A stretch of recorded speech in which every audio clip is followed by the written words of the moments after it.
Glad Can you hear me? Yes, can hear you well. Can see you, can hear you. All is good. See me. Okay.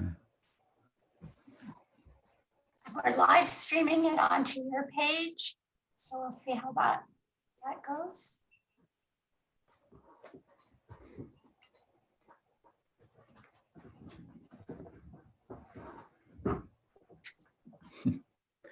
Okay. So, good morning. Buenos dias. Umagyana timirandasya. Gyananjana stalakaya. Chaksur militam yena tasmai Shri Gurave. Vande Shri Krishna Chaitanya Nityananda Saharito. Goradai Pushpavanto Chitro Sandotamuna. Namaste Girirajaya Shri Govardhana Namine. Sesha Kleshanashaya Paramananda Dayane. So it's an honor to be with all of you. So interested in this topic, important topic.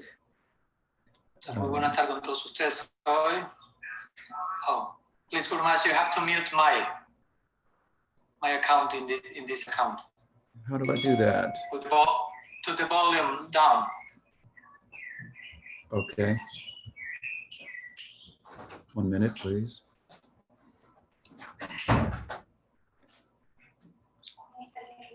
You have to block the volume in that computer. Oh, let me try one thing. There, I think I've blocked it now. Marge, did that work? I know I'm speaking. No, it's still coming through. Let me try one thing.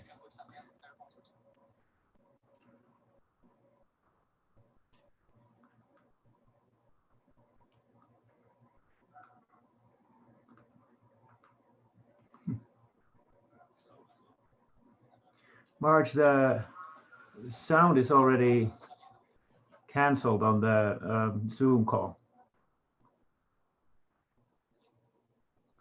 The thing is that Guru Master is not hearing me there. He shouldn't be hearing me.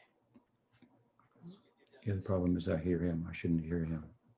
Well, we've turned the volume off, so must be a way to turn off.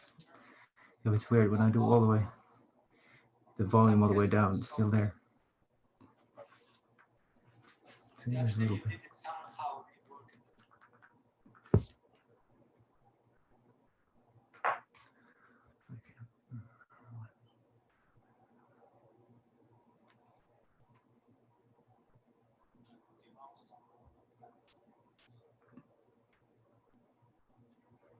Here. Where is it? Oh, there you go. How can I don't understand. If you can plug some headphones in and just cut the speakers off, that might help. Oh gosh, yeah. I should. Oh yeah, we'll plug this thing in. Oh, it doesn't have a jack, does it? It does have. Oh, this thing. Here's No, a little. one of these. Yeah, it's around here somewhere. Oh, look in that red. Okay. Is it? Yeah.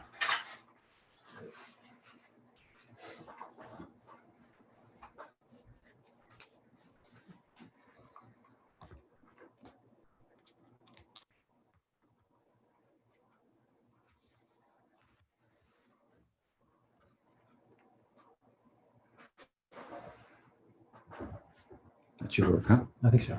Can you hear me? See? Okay, we start again.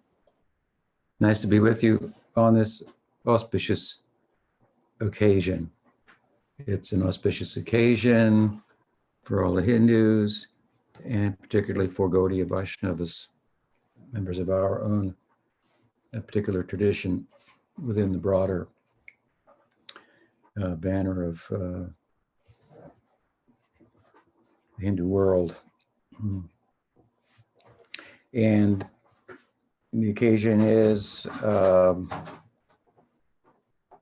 celebration of the harvest and the Leela, the divine play of the Bhagavatam that corresponds with that time as Krishna is just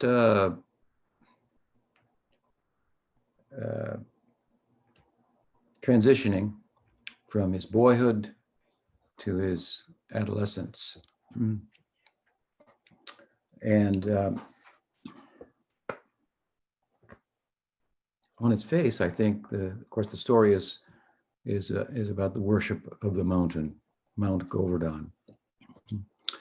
And mountain worship, nature worship, animism, if you will, is obviously thought to be rather theologically primitive. And on its face, it would appear that the Govardhana Leela is a expression of such. But if we follow the text of the Bhagavatam, we find that's not the case. In other words, it appears to be a story of village people who are not very well educated, nomadic people, cowherd people, whose livelihood is caring for cows, who worship a mountain that's prominent in their vicinity, in their area, from which they derive considerable amount of their sustenance through grasses for the cows and so on. So we worship the mountain. A mountain is a prominent manifestation of nature, bigger than ourselves, that's providing for us in different ways, taking care of us. And with a view to, through such worship, secure our material position, improve it,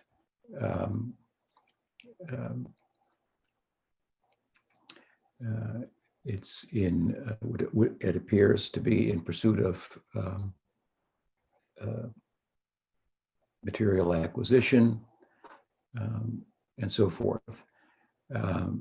However, this pertains only to the human-like setting in which Krishna Lila appears. And the word human-like, of course, both words are equally important, human and like. So the like, to emphasize it here, means it's human-like, but it's not human. So it transcends the limits of humanity, and the narrative of the Leela is full of insights, aside from its attractiveness in and of itself, that are intended, as the attractive Leela is, to enable us, facilitate our own transcendence of the limits of humanity, or it could be said to enhance our ability to live a fully human life, in as much as human life is differentiated from less complex forms of life, in that it gives us the opportunity to inquire about meaning, purpose, value, and is driven, human life, by a sense that there is more to life than what meets the eye and the mind. As I've often said, it's full of celebrations of the moments in which we expand or transcend or break what was previously thought to be the limits of our human abilities, whether it be physical, mental, intellectual. So, of course, from the perspective of a transcendentalist,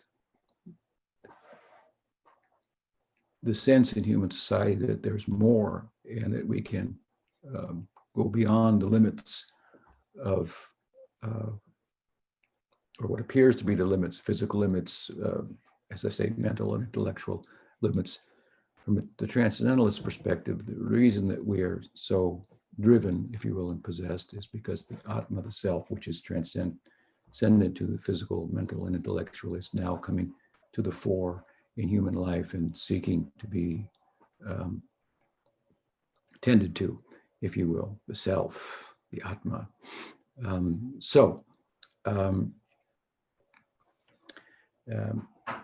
The Leela is human-like. And like means it's different from limited human interactions, and is and affords us entrance into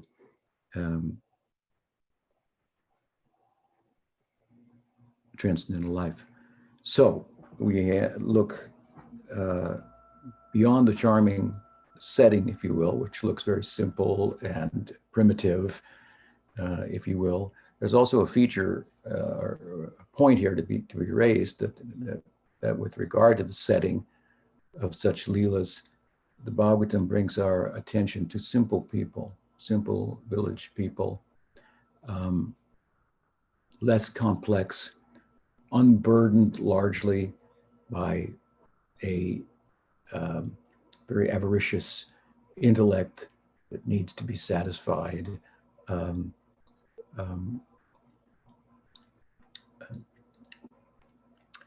Something, that intellect that the Bhagavatam seeks to quench entirely, to drown it out, if you will, that the heart could come out and we could know in a way that transcends the limits of our intellectual capacity to know, which is obviously, when we speak of knowing how to be happy, because that's what we're seeking to know. With exercise of intellect alone, it'll be difficult to arrive at comprehensive happiness. So the Bhagavata advocates a transrational approach to knowing, and it extols, in a sense, as I'm saying, the virtues of simple village life, less complicated, less driven, possessed by the intellect.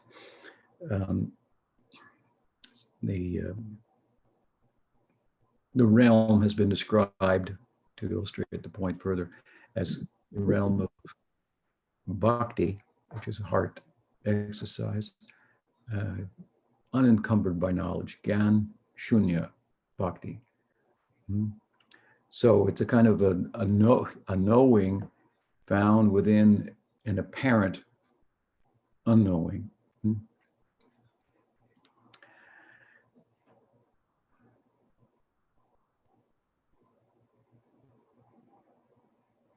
I think that love is kind of an unknowing, a knowing inside of an apparent unknowing as well. I'll have to go into that, but the setting is one thing, and as I say, on its surface, it may cause us to think this is a very primitive story of primitive people. From maybe we can learn some moral lesson, something like that.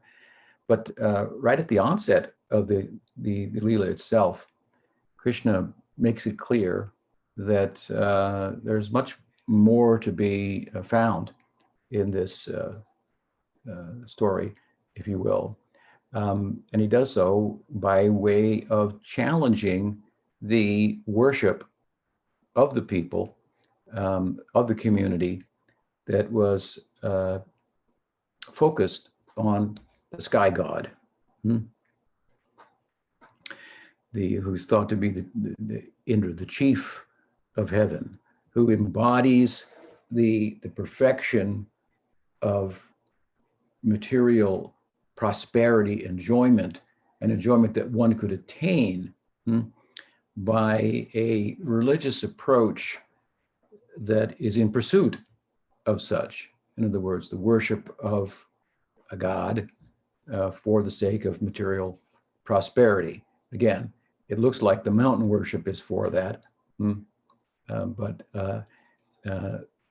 Krishna advocates the mountain worship of Govardhana in place of or over worship that was previously being conducted on an annual basis for material prosperity through the veneration of sacrifice offered to, again, as I say, the sky god Indra, who is thought to be the chief person in heaven. So if you want to go to heaven, well, you couldn't be more securely in heaven than if you attained the post of Indra himself. So Krishna dismisses this type of worship altogether at the onset of the Leela, and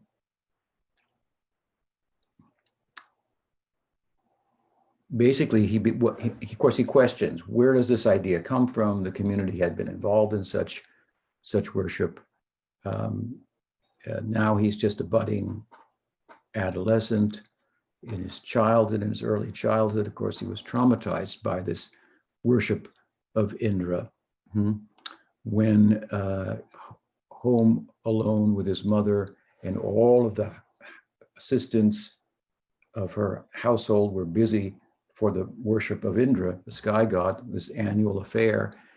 And while she was nursing her child, she was boiling milk on the stove, and milk began to reach the point of boiling over. And so she put the child down to tend to the milk. He objected. Had there not been a big arrangement being made to worship Indra, there would have been nurses and maidservants who could have taken care of the milk and so forth, and so on. So he was traumatized by this. And now as he comes in his adolescence, he understands, that's what happened to me then. She did that to me, that happened.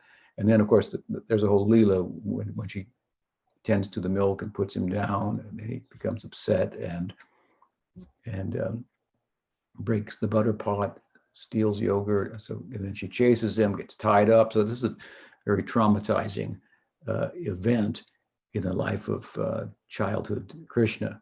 That, of course, now as he comes into adolescence, this is coming up, and he identifies that this arrangement to worship Indra is the cause of that trauma. So he's objecting. Why all this attention to Indra? If you're going to give, which is what love is about, you have to find someone in whom you can repose your whole heart, not a half heart. Worship shouldn't be done half-heartedly. I'll give you this if you give me that. This is bargaining. Prahlad says, famous paradigmatic person of the Bhagavatam, Nasa Britya Savaivanik. Don't be a merchant, be a servant. Be a servant means a giver without any expectation of return. So this whole idea of the karma marg for an ashram, worship of gods and goddesses, or different, the veneration of different powerful features of nature that we're dependent upon, showing, as it is, gratitude for them. This is a good idea, but in and of itself, it's hardly the sum and substance of or the heart of religion and spiritual life, which Krishna, of course, Leela is centered on. So he dismisses the karma marg. He dismisses this kind of childish, if you will, form of religion, and limited, very limited giving, if you will, kind of again, as I said, more of a bargaining. And in its stead, of course, he advocates ultimately the worship of himself, and he does so through turning the attention of the residents of the village to the mountain. He turns them to the mountain, to the Govardhana, which is a provider. Govardhana, Vardhana means to increase, and Go means your cows, so to increase that which and facilitate the cows who are our livelihood. So again, the context, it looks as if it's concerned with our material prospect, or the inhabitants' material prospect, and so forth. But of course, he ultimately shows himself to be non-different from the hill. And he does so by way of climbing on top of the hill, while under his direction, a very grand festival of worship of the hill is taking place. And as he climbs to the top of the hill seems to personify, take on a personhood and a form that resembles his own while he's standing on top of it. And this is very extraordinary and startling kind of experience for the residents, that the object of their worship, an inanimate hill, has now become alive and speaking to them. Anior, give me more, he says. There's Krishna on top, and there's a resemblance between himself and the hill. Then he comes down from the hill and he joins the worship of the hill with them. So the extent to which the inhabitants understood that Krishna was non-different from the hill is not entirely clear, but it's important for us as Sharanagatas, sadhakas, to understand this point. But we should take note of this, the magical feature of this Leela, which might cause on its surface someone to relegate it to just a story that, of course, that never really happens, if you will. We shouldn't look at it like that, because what the story is about, again, is giving unlimitedly. Krishna encouraged them to the whole village and extensions beyond the immediate village to bring rice and chapatis and sweets and so forth. And it's a huge offering. The implication of it is give everything. Give everything that you have to the hill.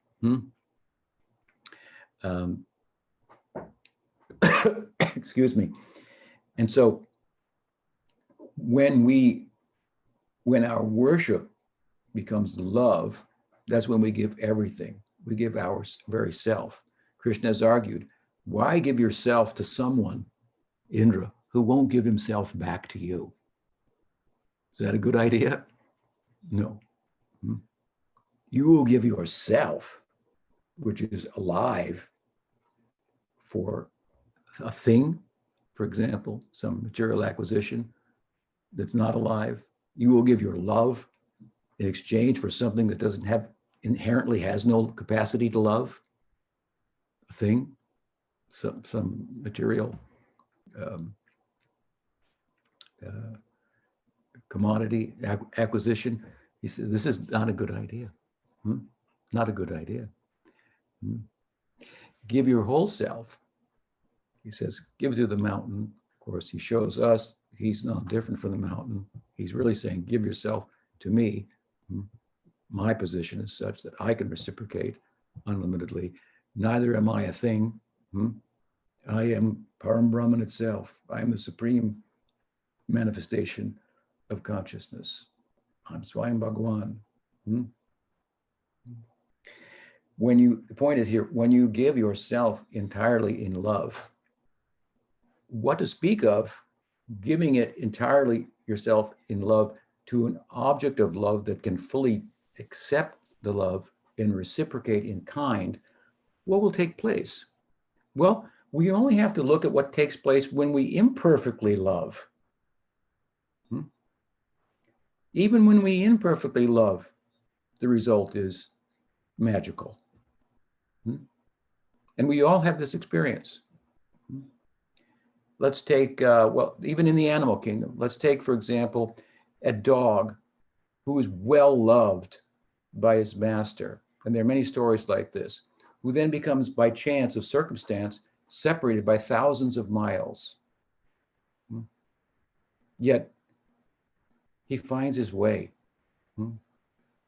to again unite with his master, crossing mountains and streams and rivers and across the plains, through the cities,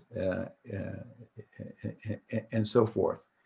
I mean, you can try to reduce that to some hormonal, physical phenomenon, but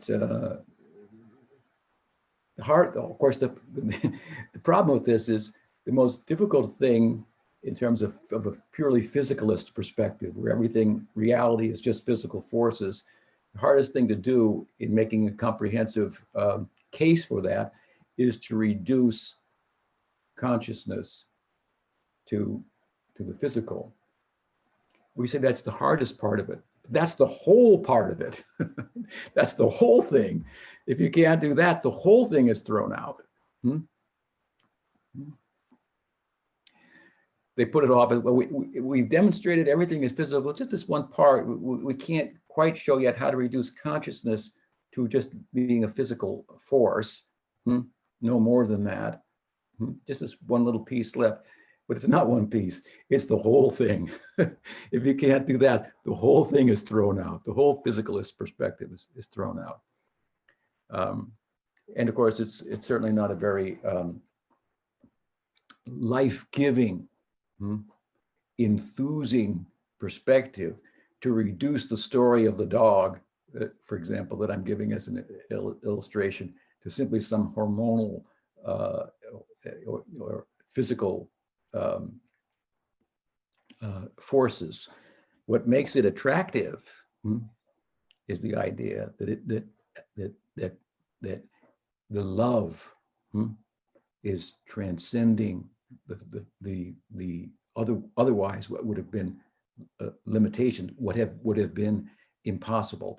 Love has the ability to do the impossible. Love, as we say, can turn faults into ornaments. To put it in context of the story, love can move mountains.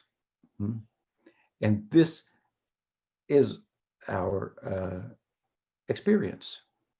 I mean, I'll just give one story that brings the animal and the human kingdom together, if you will, but this is what humanity is celebrating over and over again, really the power of love. And the examples that we give are all, of course, limited.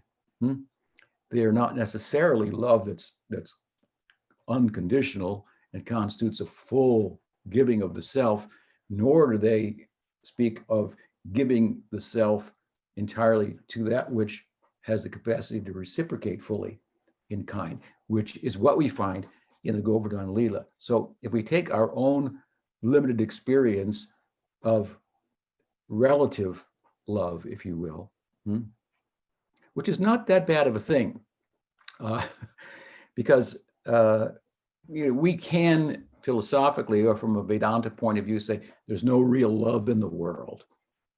It's only really a lust. But actually the world itself is born out of love.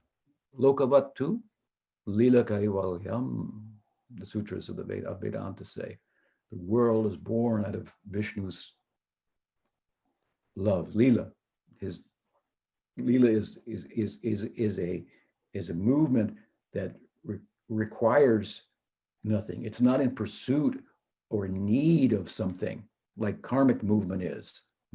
It's a movement out of fullness, out of completeness, which is what love is, full and complete, and it's a giving. So the world, he gives the world, so to speak. Lokavattu lila kaivalyam.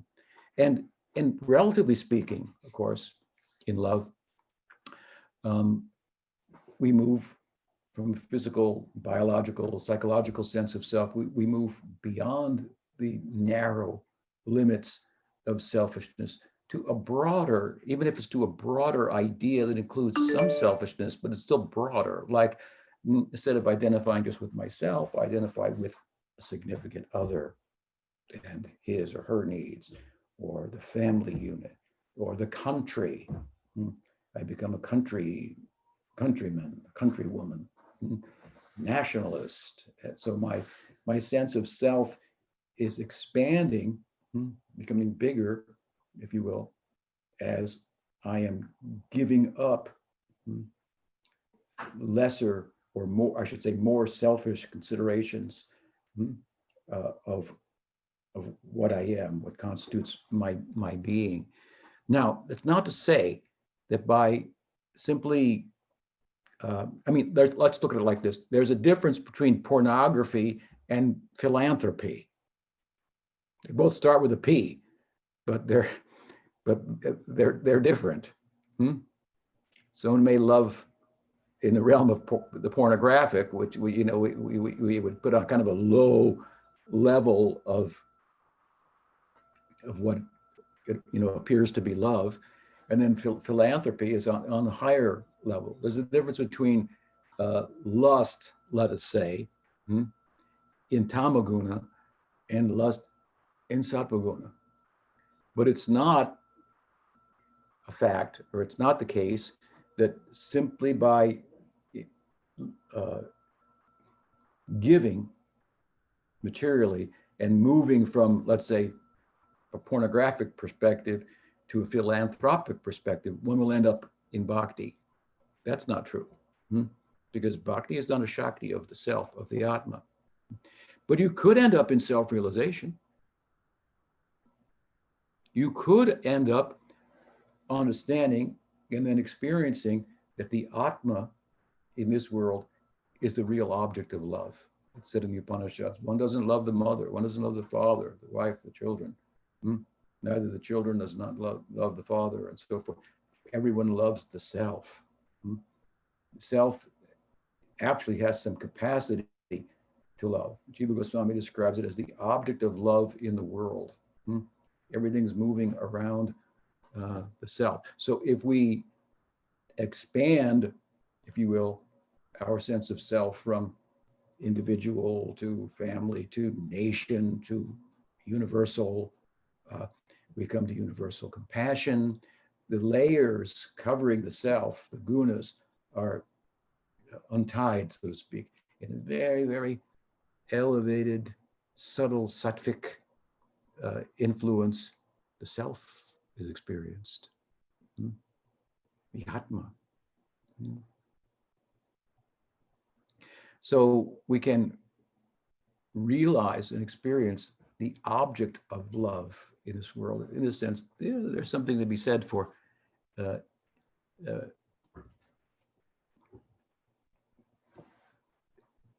better or higher forms of material love leading in the direction of the spiritual. But, however, of course, to move from self-realization to God realization, then some bhakti is required. Something has to come from that side. Here we can conduct ourselves in such a way as to get a passport. But you need a visa to go to the other side. So self-realization is like the passport. You find a lot of jnanis, for example, or even Advaitins, and they're involved in just giving. People give them all kinds of money. They give money for open schools, hospitals, welfare work for others, so on and so forth. By such, not in and of itself, but along with other practices, one can become self-realized. But to become God-realized and attain mukti, liberation, this requires some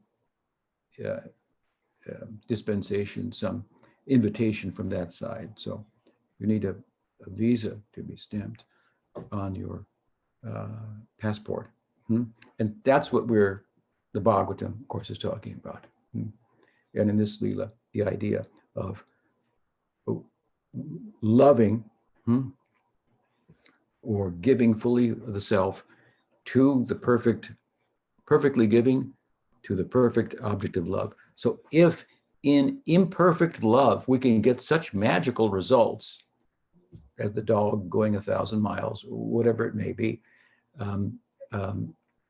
or becoming self-realized, to become complete in oneself, Atmaram, have no necessity, have universal compassion. That's rather magical, to transcend the oppression, if you will, of the mind and the senses, that the force of the senses that often causes us to do things that are unbecoming.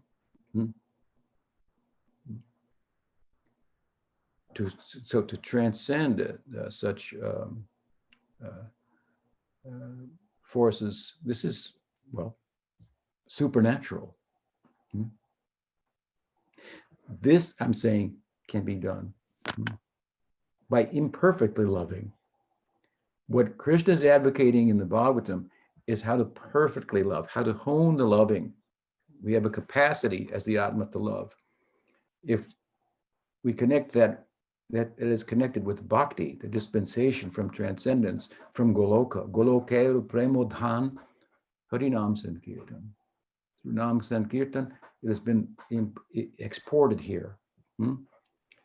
If our capacity to love is in touch with this, then what kind of magic, the point is, will come from that?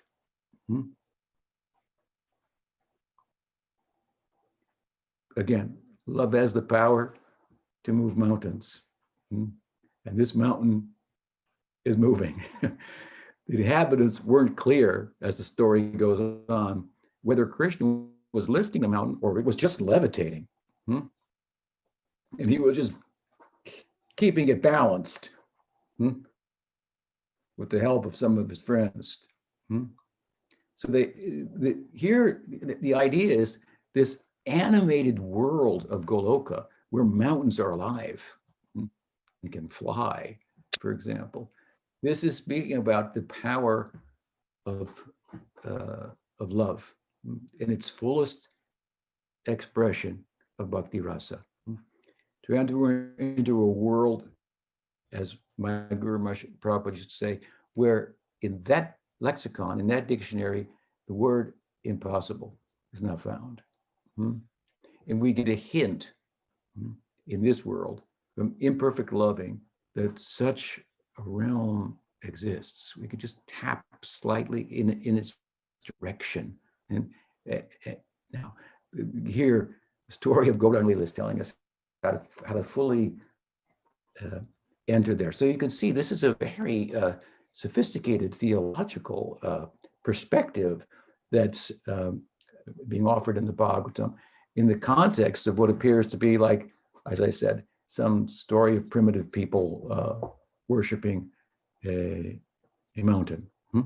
So I worshiped the mountain on Krishna's request. The mountain actually showed a number, according to Jiva Swami, his comment on this, showed a number of different forms, all of which serve to demonstrate his capacity, the mountain, of course, it's not different from Krishna, but his capacity to protect them from all types of things. He showed forms that demonstrated he'd protect them from snakes, from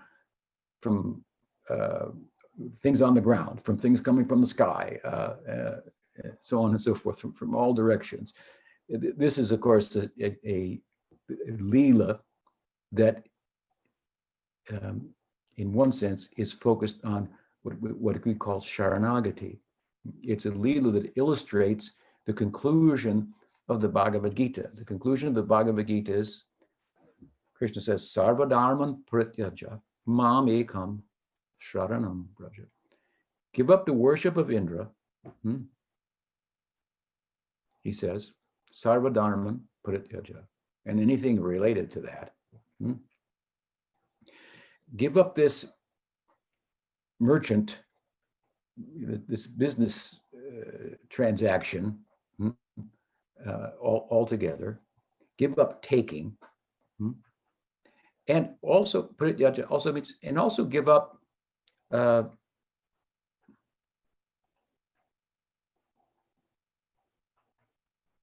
knowing just for its own sake. So karma and gyan.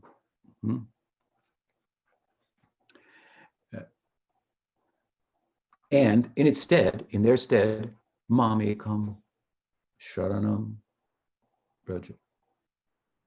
Worship me alone. Now it sounds, it's getting narrow. But if we look carefully, it appears to get narrow, but it's getting broad. Krishna showed himself to be the hill. Is that extraordinary? Jagadavyakta Murtina. In the Gita, he says, the whole world is inside of me. Jagadavyakta, the world, Murtina, is inside of me. This is not a classical theistic perspective where God is up here, divine, and the world is down here, profane, and never the two shall meet. Neither it is a pantheistic perspective where the world is God, but it's a panentheistic perspective where the world is in God. So the world is God, and God is the world, and God is beyond the world at the same time.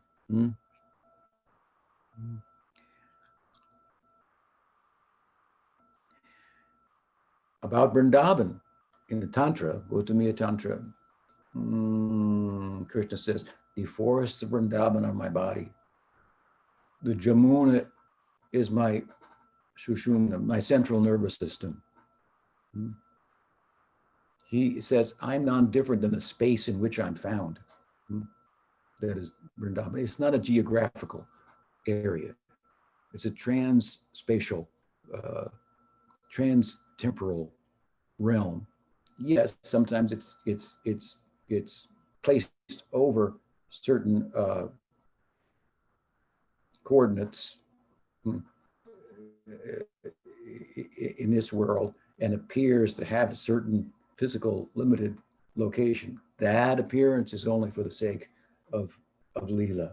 Actually, it's a Dham aparad, an offense to the holy Dham, to think it is a limited geographical area. So it's a realm of subjective realm.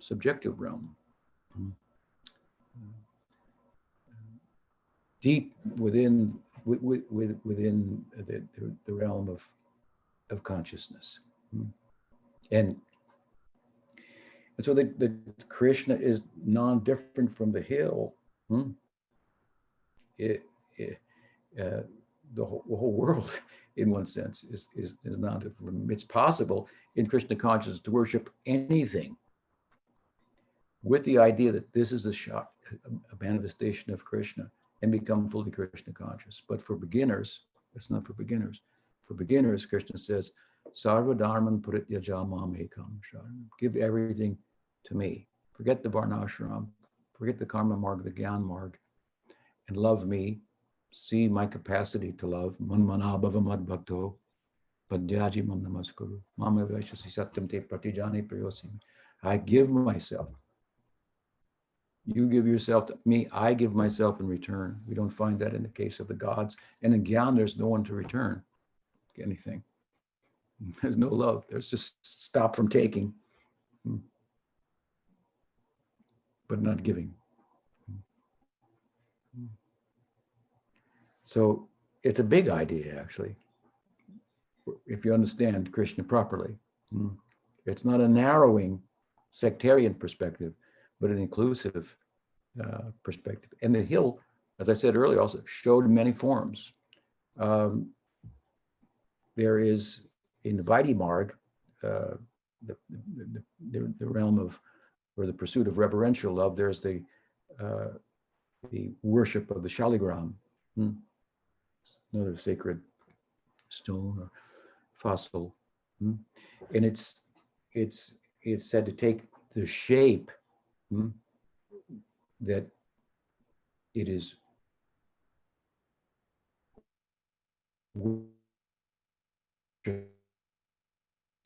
in. within certain parameters, object of worship, who has many forms. So you can worship the Shaligram with the spirit of Ram Bhakti, and you'll see Ram in the Shaligram, or Baraha, or Nrsimha, or Gopal. What to speak of Govardhana then? Krishna's, the whole world is in him, as we were saying. Vrindavan is non-different from him. It's his own form. But in the Leela, we're shown that Govardhana is in a special way is non-different from him, in a particular way. And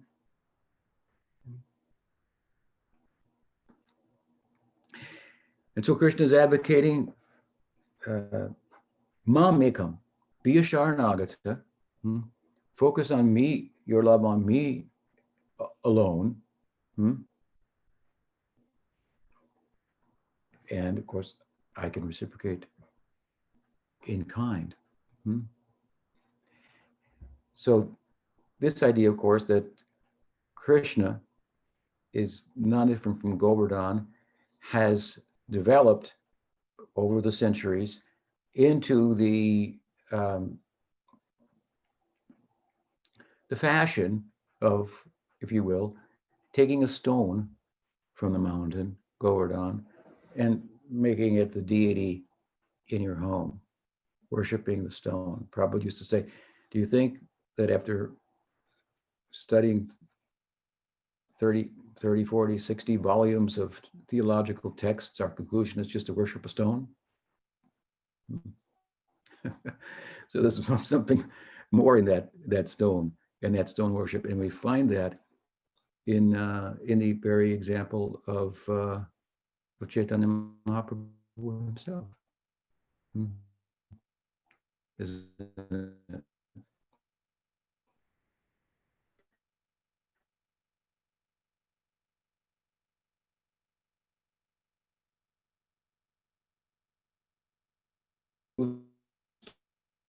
Own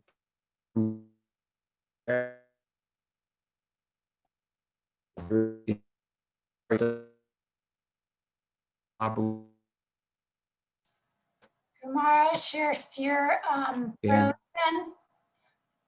and we didn't hear. From you, pardon me? Yeah, we're not hearing you. You just were frozen, and the last minute or so, we didn't hear anything.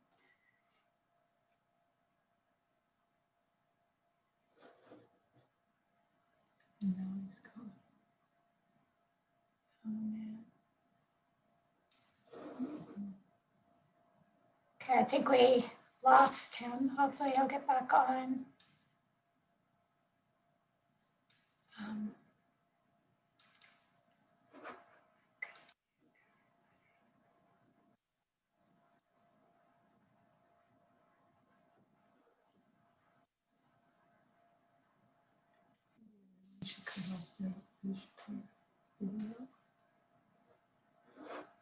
Yeah. So maybe we'll try having everyone turn off their videos just to increase the bandwidth a little bit.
Archana, you want to text him and see if he can get back on?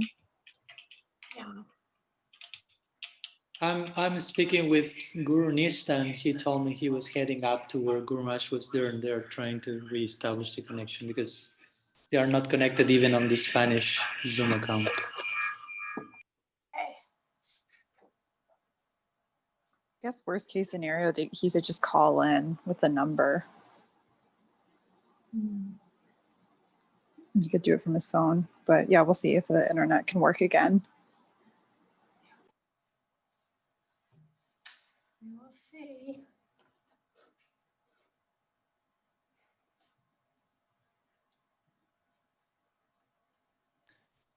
Yes, Guru Nishta told me that he will try to reset the network, and if Okay, we that just- doesn't work, they will call him. You just came on. Hello, Okay. I'm back. Hey, you're back. Can you hear me? Yes. So I'll just continue. I was saying that I just- So, Guru Maharaj, excuse me, Yes. will you connect to the other Zoom account? I need Gurnista's help for that. Okay. Okay, he told me he's on the way. And if everyone can turn off their video cameras except for Guru Maharaj. Want to get Okay, Maharaj back on? if you want to continue, I can translate. You won't be seen for Okay. a moment, but eventually if you connect, I put your image there. Oh, what's your...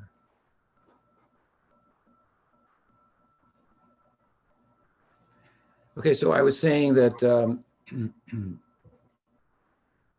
the idea that Krishna is not different than Govardhana Hill, which he demonstrated in the Leela, for us, although it's unclear how much the inhabitants of Braj really understood that point, because again, he came down from the hill and he began to worship the hill himself. And in their own bhava, they don't think that Krishna is the supreme God, which is what he's teaching in this Leela for all of us, for the Sharanagatas. These are Premikas. They're also Sharanagatas, but on top of that, they have Prem. If we want to attain Prem, we have to become a Sharanagata. So Caitanya Mahaprabhu, in his example, he is Krishna, teaching how to be a devotee of Krishna. He showed the worship of Govardhan. He used to worship the Shila, and he used to garland himself with a mala of the Gunja seeds, which is they're common kind of a weed in the Braj region. It's during the Mukta Charit Leela of Raghunath Goswami, where Krishna plants pearls and they turn into pearl trees. He had asked the gopis for some pearls for his cows, and they dismissed him. So he said, all right, I'll go grow my own pearls. And took some from his mother's jewelry box, planted the pearls, which was a joke because you don't plant pearls and get pearl trees, but he got pearl trees. So the gopis were amazed at that. And so then they took all their pearls and planted them. But only weeds came up. So this is a long story. Beautiful, beautiful Leela. But some have said that, with feeling for the Leela, that what they grew instead was this gunja beads, which, if we look carefully in the Leela, they're more valuable than the pearls. Krishna is more pleased to be decorated with a mala of these gunja seeds woven together into a wreath than he is with pearls. So the gopis actually grew something more valuable than the pearls. Just as an aside. But Mahaprabhu used to garland himself with the Gunjamala, and then he would worship the Shila by weeping in ecstasy and bathing the Shila in his tears. And then he gave that Shila, that stone, Shila means stone, to Raghunath Goswami. And he told him that this stone, this Shila, is a Shila Krishnera Vigraha. A Shila, this stone is the Vigraha, the form Krishnera, of Krishna. So a strong emphasis on his part as to the non-difference between the stone, Govardhana hill, and Krishna. And then, in the context of his worship of the Shila, Krishnadas Kaviraj Goswami informs us that the experience, if you will, of Raghunath Goswami, Puja Kale Deke, at the time of Puja, Deke, he saw Shilaya Brajendra Nandana. He saw the Shila, the stone, to be non-different from Krishna, to be Brajendra Nandana Krishna himself. So a very clear emphasis from the point of view of Tattva that Govardhana is Krishna, and that the Shila, the stones from Govardhana, can be worshipped. Raghunath Das Goswami is of course a very, very important figure in Gaur Leela, and he also is said by Krishnadas to have thought. Krishnadas is a disciple of Raghunath Das Goswami, as explains at the end of Caitanya Charitamrita. He thought that when he received the stone, Chaitanya Mahaprabhu was giving me a place at Govardhana, and when he received the Gunjamala, a place at Govardhana in the service of Radha. Srup Damodar gave him further instructions how to worship the Shila. And it's clear from that he worshipped him in the spirit of, in the mood of Madhurya Rasa. Not that Govardhana can't be worshipped in other rasas. All the inhabitants of Braj have a worshipful attitude towards Govardhana. So it's become, it's a tradition within Gaudiya Vaishnavism to worship the stone from Govardhana, along with the Gunjamala.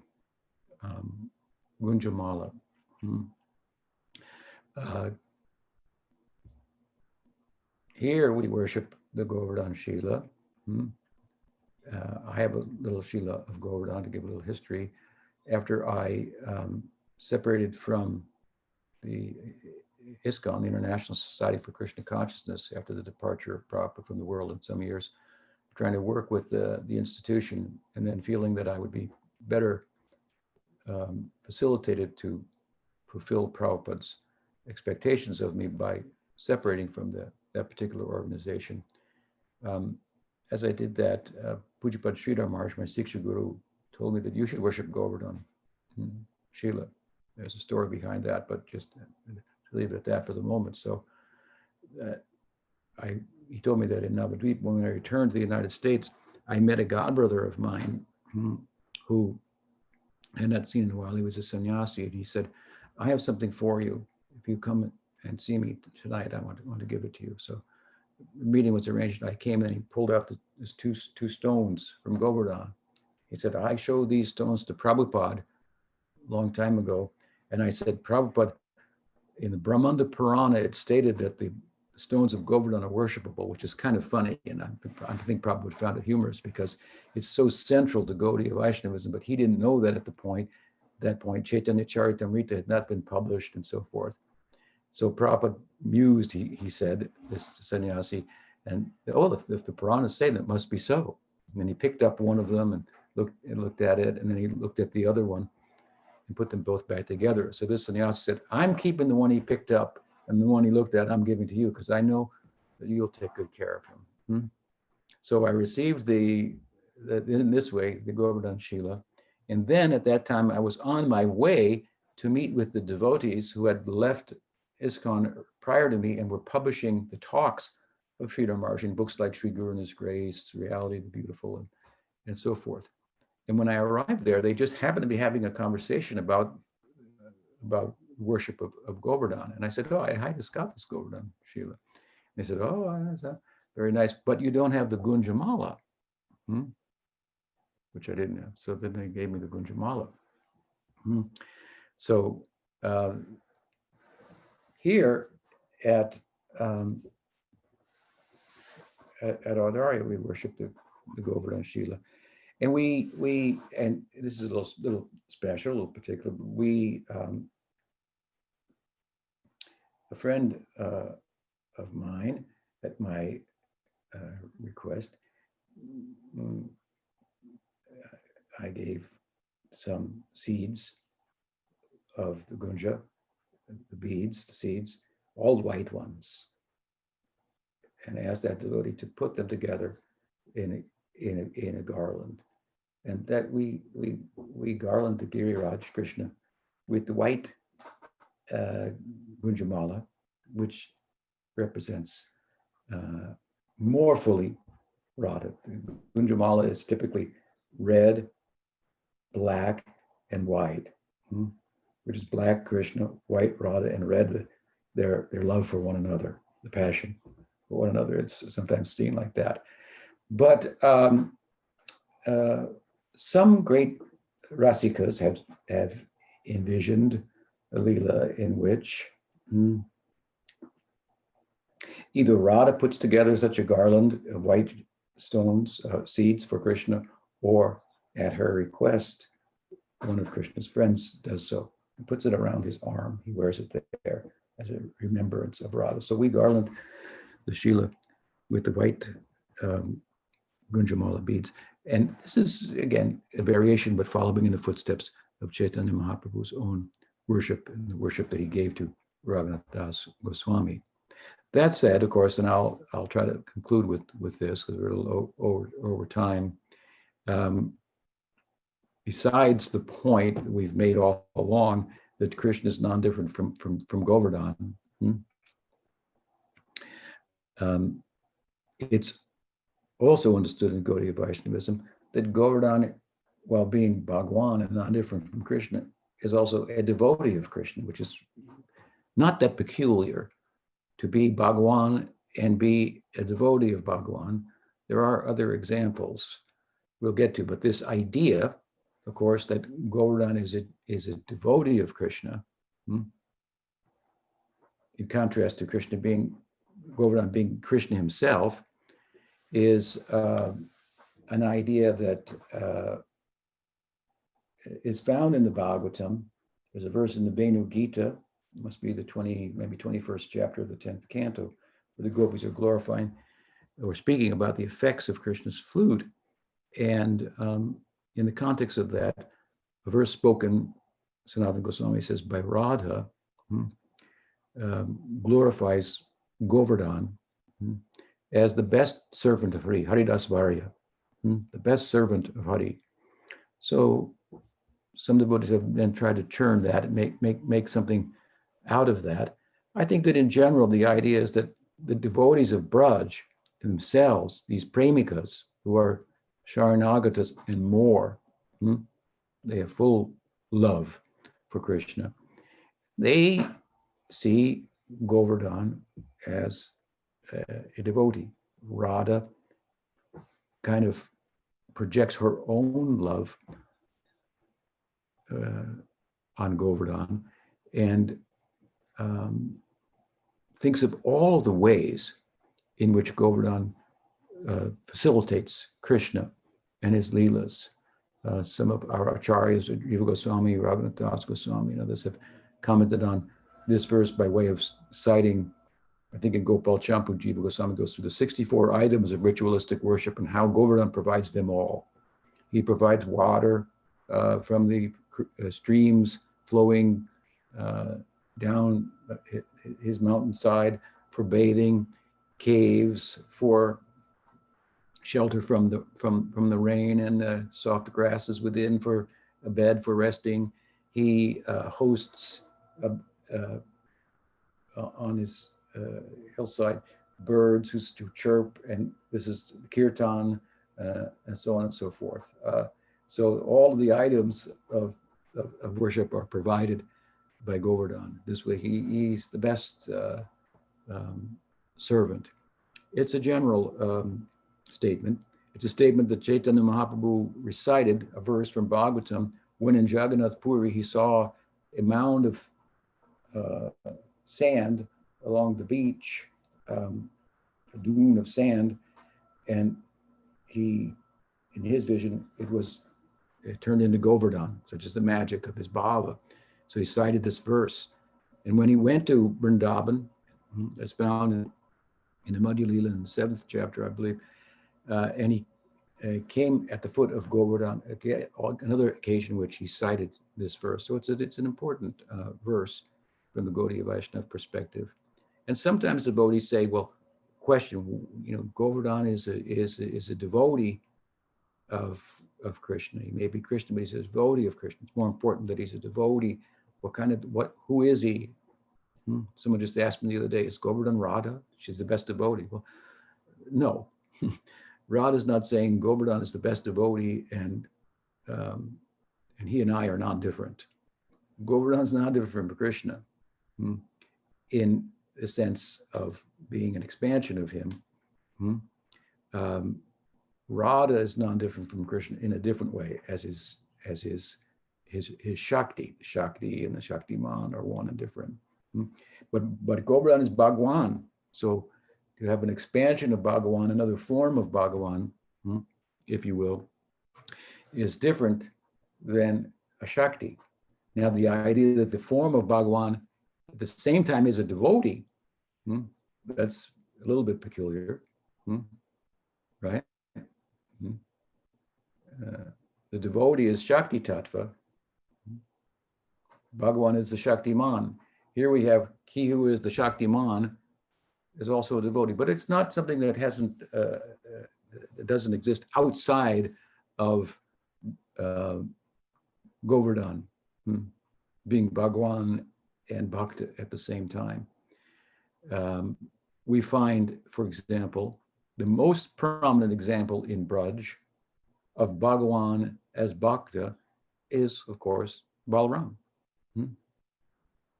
He is Bhagwan, that's for sure. And he is Bhakta at the same time, that's also for sure. And he's a Bhakta in Sakhirasa. He's the very personification of fraternal love.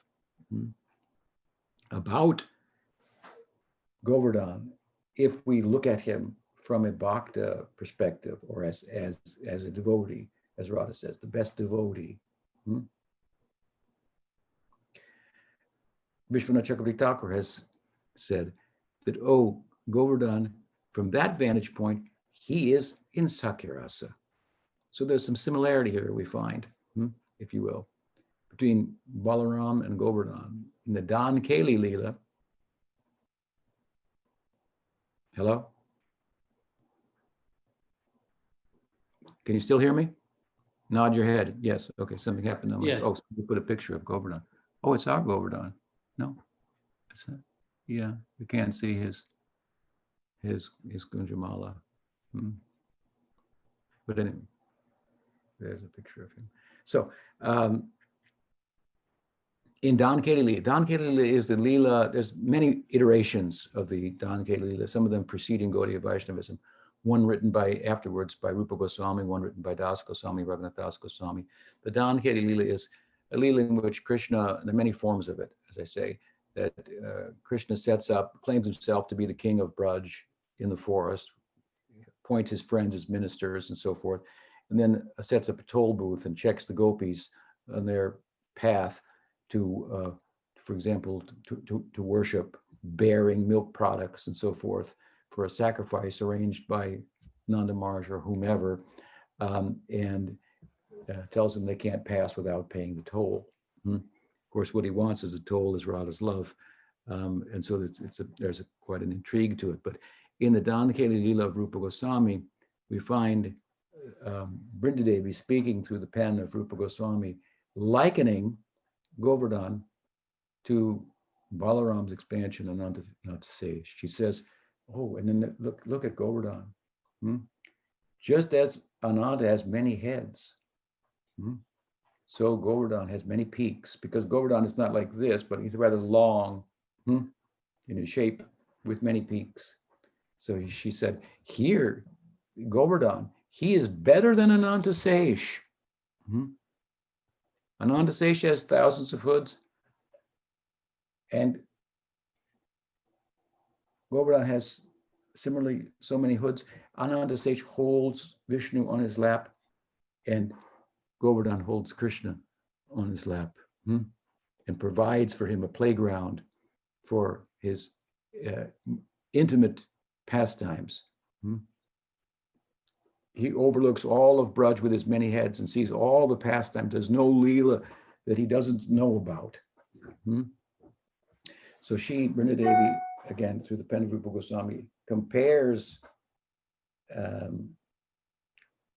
describes it and compares Govardhana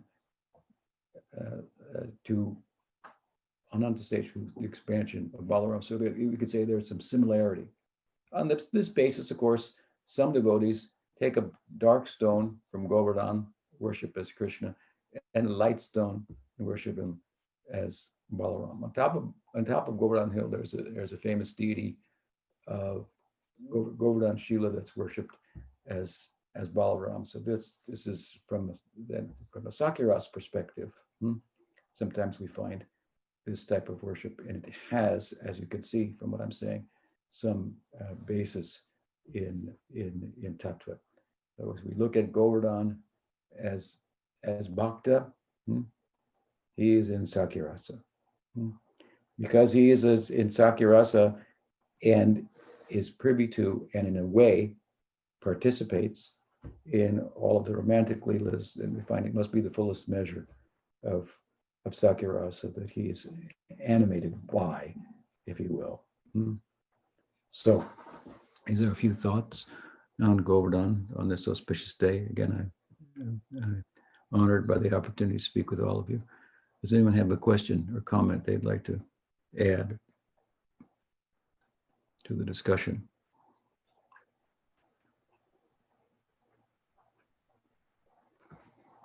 You have to unmute yourself if you have a question. Guru Maharaj, I have one question here from the Spanish chat from Jai Bhakti. Okay. She's asking, Krishna went on Govardhana, but Sri Caitanya says that he's not worthy of going on top of Govardhana. So could you expand on the difference between the relationship and similarities between Krishna and Govardhana, Mahaprabhu and Govardhana? Well, you want to say that in Spanish? Yes, I'm saying that, yeah. Pero Sri Chaitanya dice que él no es digno de subir a Govardhana. ¿Podría explicar la diferencia entre la relación y similitud entre Krishna y Govardhana y Mahaprabhu y Govardhana? Yes, thank you. You can answer, Guru Maharaj. Okay. Well, of course, there's a fundamental difference between Chaitanya Mahaprabhu and Krishna.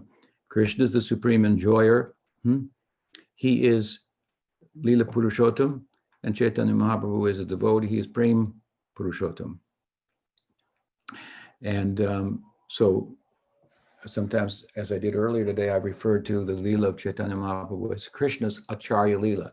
So Krishna's now this is, of course, when he went to Vrindavan, he said his Madhya Leela, which is the center of the Chaitanya Charitamrita, and where all the instructions for practice and so forth are found, and all of so much of the tattva is explained by Chaitanya Mahaprabhu, Rupa and Sanatana and so forth. His conversions largely are found there. So that the Madhya Leela is really the central of the three, Adi, Madhya, and Andhya Leela, central part of the Chaitanya Charitamrita, from which we're most able to draw teachings that we can implement in our own lives to realize the ideal of Chaitanya Vaishnavism. So Chaitanya Mahaprabhu is in the Madhya Leela, he's in Vrindavan, and he's in the mood of a devotee. So he's not in the mood of Bhagwan. He's in the mood of a devotee, humble devotee, and he comes before Govardhana, and he has great respect for Govardhana, and as such, he refuses to walk on top of the hill. There was a famous deity on the hill of Madhavendra Puri, and the story of that was famous, and he wanted to have the darshan of the deity, but he wouldn't go up on the hill. So he set a particular standard for Gaudiya Vaishnavas. They don't walk on the hill, but they worship the hill. In that regard, he went to sleep at night, and the deity made an arrangement for invaders to come and for himself to be hidden off of the hill in a separate place. And Chaitanya Mahaprabhu was informed about it, and his desire to have the darshan of Madhavendra Puri's deity was fulfilled by the deity himself, who in effect walked down from the hill to show himself to Chaitanya Mahaprabhu. But Krishna is in his Leela, he's walking all over Govardhana Hill, Krishna and Balaram and cows and so forth. So if you don't walk on Govardhana Hill and worship the stone properly and weep, becomes the Abhishek, your weeping becomes the Abhishek, sacred bath, then internally in your Siddharupa, what you will do in your Sadhaka Deha, Chaitanya Mahaprabhu was teaching one thing, how you will conduct yourself. You won't walk on the hill. But if you do everything that he showed to do in your Sadhaka Deha properly, it will result in a Siddha Deha, a meditative, internal form of the particular love that your practice is a cultivation of Sakya Bhav or Madhurya Bhav. And in that form, you can walk on Govardhana Hill. Another question? There's a couple questions in chat. Okay, someone has asked, I'll read it, I see it here. In reference to the Gunjamala, nectar devotion, when describing the beauty of Balaram, states his broad chest is decorated with the garland of Gunja. Quote, parentheses, small conch shells. Is that a mistranslation? Or is that another type of Gunja? No, that's the same Gunja. Prabhupada's trying to, they look a little bit like conch shells, something like that, trying to bring it into the realm of our capacity to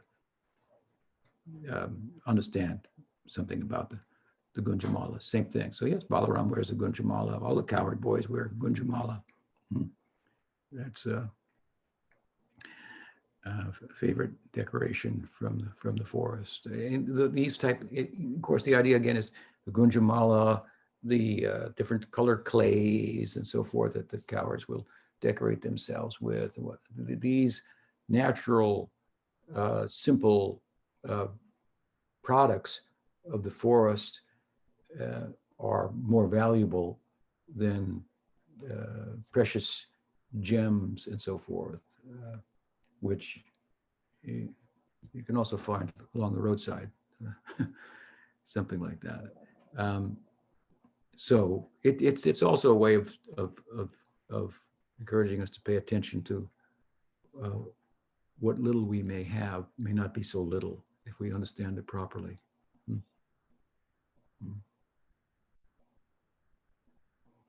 a big point there. But okay, another question. Previous talks, you mentioned that another feature of this pastime is the fact that for the first and question only, perhaps time, all the rasas were present at the same time, as the different devotees would see and experience Krishna presence in a relative way.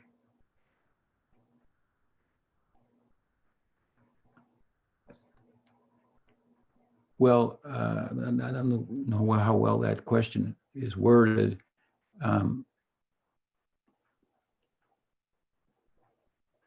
But that is a reference to a verse near the very end of Bhakti Rasamrita Sindhu. There's a famous verse, of course, in the Bhagavatam where Krishna is seen to be the object of, the perfect object of love, in that he reciprocates in love in all of the 12 rasas, the 5 primary and 7 secondary rasas. And that is, of course, when he enters into the arena of Kamsa's, the wrestling match, and there it's described. The wrestlers saw him in this way, his friends saw him in that way, the spectators saw him in another way, and all the different rasas are mentioned. So their subjective vision of him was such that each saw him in a way that corresponded with their hearts and how they approached him. The verse, however, that your question refers to is at the end of Bhakti Rasamrita Sindhu, where Krishna, who is typically seen as the object of love, who is rasa, is also rasika. So he is also tasting love. And so in that context, his devotees become the object of love for him. So in relation to them, he's tasting all the different rasas. So he is rasa itself, and he is rasika. He is rasa as the object of love, and he is rasika as a taster of love. And as he is the object that can facilitate and reciprocate in all types of love, he simply tastes all types of love. And the reverse is there, and the devotees in that instance are the object of his love. Of course, things are going on simultaneously, but so there the verse explains, while he's lifting Govardhana hill, Rupa Goswami, I think it's his original verse, explains how he is in relation to different devotees, tasting all the different rasas. So the fact that he is doing so is another way of saying that he is the fullest expression of the Godhead. Narayan doesn't taste all rasas. He doesn't reciprocate in all rasas. He doesn't taste all rasas, which is a particular form of Krishna, Narayan, a majestic form. So I hope that answers the question.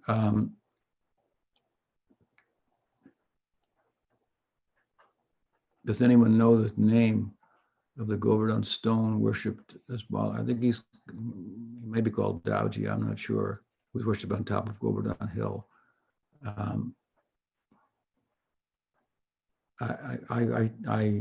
Yeah, he has a name. I'll have to look it up and post it later. Okay, so what else?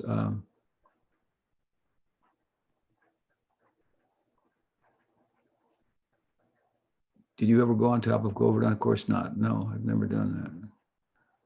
Why do some devotees go and some never do? Well, there are different sampradayas. So in the Vallabha sampradaya, they go on Govardhana hill. They have a different idea about it. It is as reverential towards Govardhana as Gaudiya Vaishnavism is, but they look at it in a different way. And I can't recall at the moment exactly what their perspective is of why they walk on the hill. So you could walk on it from their vantage point and not walk on it from the Gaudiya vantage point and be accomplishing the same thing. So I think that's all the questions I see, and we've gone a little over time. So I think we'll conclude there. I hope that the discussion here has been helpful to everyone, at least in some small way, to encourage them to, with full faith, to give their whole heart to Bhagavan. Shri Krishna, Shri Radha Krishna ki jai, Krishna Balaram ki jai, Giriraj Govardhan Maharaj ki jai, Govardhan Puja Mahamotsvatiti ki jai, Gaur Bhakta Vrinda ki jai. Gaur Premanande.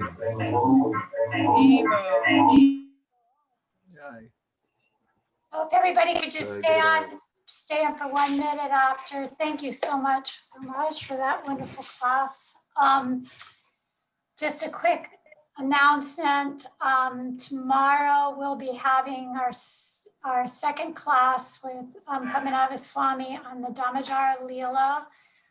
He'll be giving class this Monday and then the following Monday.